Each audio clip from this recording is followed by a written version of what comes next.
자, 결국 이런 내용들이 정부의 경제 정책의 전환이냐 하는 것과 깊이 연결이 돼 있죠.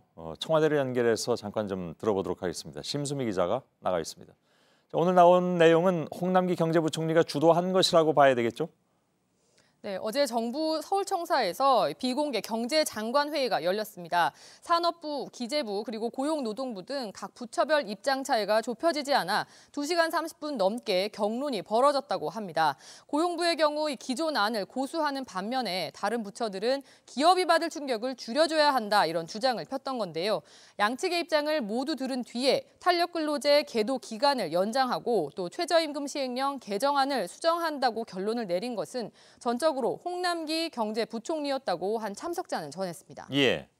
자, 홍 부총리 개인이 아니라 이번 정부의 결정이라고도 확대해서 볼 수는 있을 것 같습니다. 그러니까 그렇게 본다면 이 지점이 가장 이제 중요한 지점인데 정부의 기조 변화라고 볼 수도 있는 것이냐 하는 문제가 남죠. 다시 말하면 단순한 속도 조절이냐 아니면 정부의 정책이 기반이 좀 바뀌는 것이냐 하는 문제잖아요. 어떻게 봐야 될까요? 네, 정부는 지난 17일 발표한 2019년 경제정책 방향에서부터 전과 달리 경제활력 제고를 전면에 내세웠습니다. 이날 문 대통령은 최저임금 인상 또 근로시간 단축은 국민의 공감 속에서 추진해야 한다라고 말하기도 했는데요.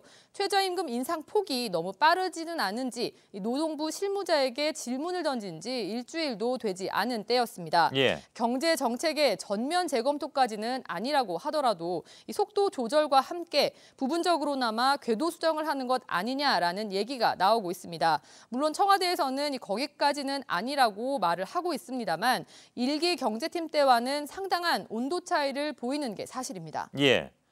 자, 지금 그 노동계는 그렇지 않아도 반발을 하고 있는 상황입니다. 노동계에 대한 설득은 더욱 좀 어려워질 수 있겠다는 생각이 드는군요.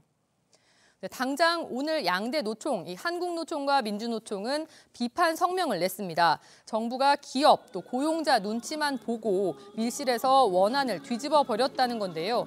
노동계는 그동안 정부가 경제 여건이 좋지 않은 것과 이 최저임금이나 52시간제는 무관하다고 말을 해와놓고 이제 와서 마치 모든 잘못을 노동계로 돌리는 건 부당하다, 수용할 수 없다 이런 입장입니다. 하지만 청와대와 정부로서도 더 이상 경기 침체가 가속화될 경우 다른 개혁 작업까지도 동력을 상실할 수 있기 때문에 별다른 대안이 없다는 입장입니다. 결국 당분간 정부와 노동계의 이 긴장 관계는 피하기 어려워 보입니다. 예, 청와대에서 심수미 기자였습니다.